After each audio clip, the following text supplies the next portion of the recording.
Hello, thanks for joining me. I've not long got back from Molineux on Saturday, the 14th of December 2024, where it finished Wolves 1, Ipswich 2.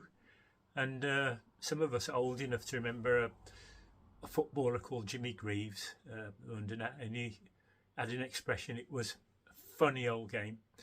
And it really is a funny old game because it wasn't so long ago where Wolves in November had a sequence of 4 games undefeated, and Gary O'Neill was nominated for Manager of the Month.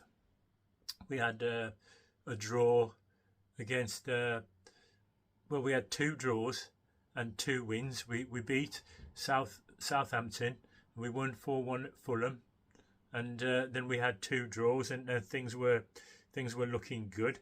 We had a good draw away at Brighton, and we thought that after the rough start that is the turning point, the 4 points, because the fixtures coming up, they look like we could win points against them. Those 4 games, it looked really good, and all the pundits, they were saying that Wolves are too good to go down. They're full of international players, but oh dear, in the 4 games since that run in November, we've lost 4-2 at home to who was it now? We lost 4-2 at home to Bournemouth. Yeah, 3 of those were penalties. Then we went to Everton. We lost 4-0. Totally rolled over. Then we lost on Monday night 2-1 at West Ham. And now today we've lost 2-1 at home to Ipswich, because the expression a must-win game has oft been used in recent times. A must-win game, and today genuinely was a must-win game, because it was against Ipswich, a team who recently just come up the first season back, and you thought, yeah, surely we've got to win that, we've got a chance. And there's another game next week, which is, to coin a phrase again, is a must-win, and it's against Leicester away. But these teams that we're playing against, that we'll be fighting for survival with, they'll rightly be looking at as a chance to pick up points, and so it proved for Ipswich today, because today, as well as being a must-win game, Fosun have gone out on a limb and that said that they're not going to sack the manager. They're going to back him in the transfer window in January. But we've got a few games between now and January, including Leicester away next week, and then we've got Man United on Boxing Day in the new year, as well as the FA Cup. We've got Forest at home. So if they've said that they're already going to sack him, I don't know how they're going to say, how they could say that, because really, with form like that, you shouldn't be really making statements like that, because if you do sack him, which any club with form like that, apart from Southampton, are in a different position, if you don't sack him, you'll say, well, what are you playing at? You know, we're hurtling towards the precipice in football terms.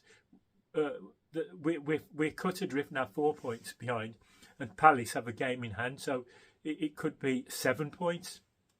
But even we can't kid ourselves, because when we had that run with the 4 games unbeaten, it's fine margins, because the win against, for instance, against Southampton, they had one disallowed by VAR, and it went for us, and we've had so many times when it's gone against us. And also the second goal, what we scored, Dawson could have been blown up for a foul, and somebody else could have been done for a foul in the build-up to the goal.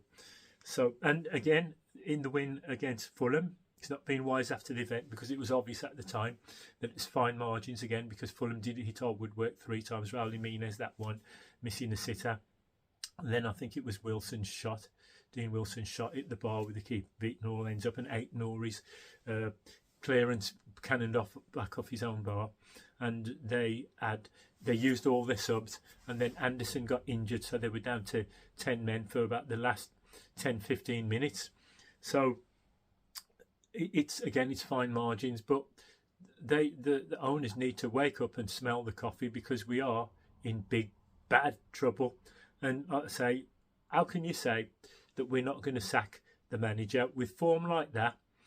Because today, again, we didn't start until the 70th minute, when we were 1-0 down already.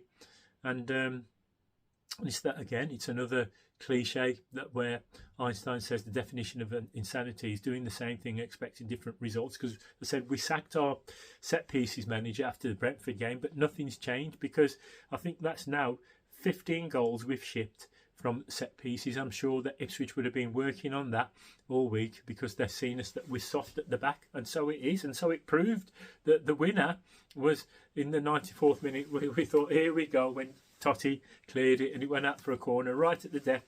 The player made sure he took his time, so that was going to be the last play of the game, so that whatever happened there was going to be no time for anything else after it.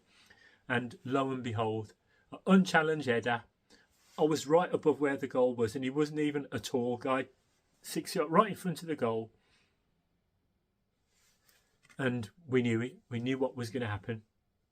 But yeah, and from the 8th minute, the South Bank were singing that Jeff Shee is a banker. You know, I've sanitised that obviously, and the first goal by Ipswich after about 15 minutes was a comedy of errors by the defence. It was a long ball that undid us, and we managed to. I thought we got away with it. We cleared the ball, and then Totti headed it back against Doherty, and it went in our own goal. And in the 23rd minute, again, Bellegarde, he didn't have his finest game. His build-up plays, possession of the ball was okay, but he didn't have the final product. He missed a great chance. I think it was Ait-Nouri, and Cunha did a brilliant move, and Cunha slipped him through, and he should have scored. He had a one-on-one, and he should have scored there. And again, in the second half, Ait-Nouri was booked. Sorry, in the first half, in injury time, Ait-Nouri was booked. So now, under the totting up, he misses the next game. And after the whistle, he lost his cool, and apparently he's been given a red card. And I've heard that in an interview on the TV, a bit of a report since I've got home, is that Cunha elbowed somebody in the back of the head, and he tore somebody's glasses off. So with cameras being everywhere, he's not going to get away with that. So it's been a pretty disastrous day, but we did play well, but only after the 70th minute, and game's 90 minutes, and you can't just play 20 minutes and expect not to be punished. And it proved decisive, because after the goal we did have a series of chances. Cunha, it's a great left foot shot. Again, that's 8 of the season. Is he going to go off?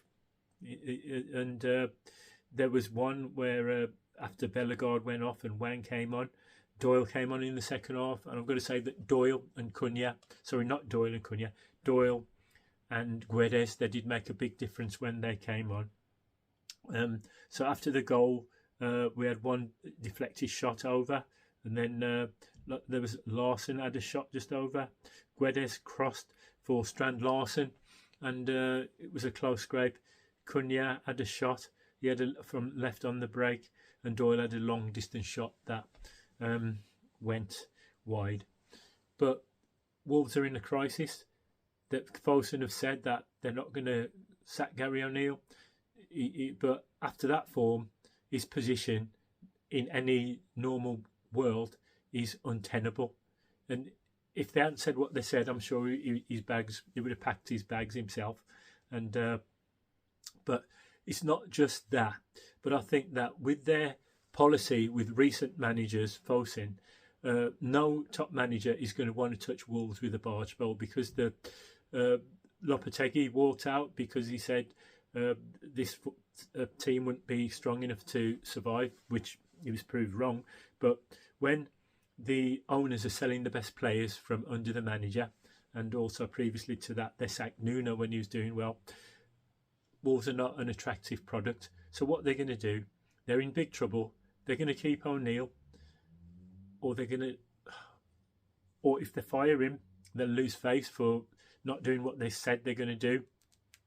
But they're in big trouble. They need to do something, If they leave it the same, it's the Championships next season, and no Wolves fans want that because it's the hardest division to get out of.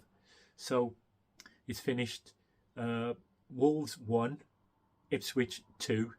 There's a lot to consider for Fosun, but the South Bank were singing, "We want Fosun out." I mean, don't get me wrong, Fosun have done a great job for Wolves, got us into Europe.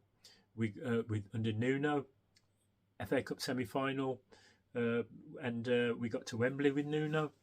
I said 7th twice, 10th, 13th, and 14th. But it's going to take something extraordinary in the managerial front to keep us up this season. So thanks for joining me, and whatever happens, we'll still keep supporting our team. Wolves 1, Ipswich 2. Thank you.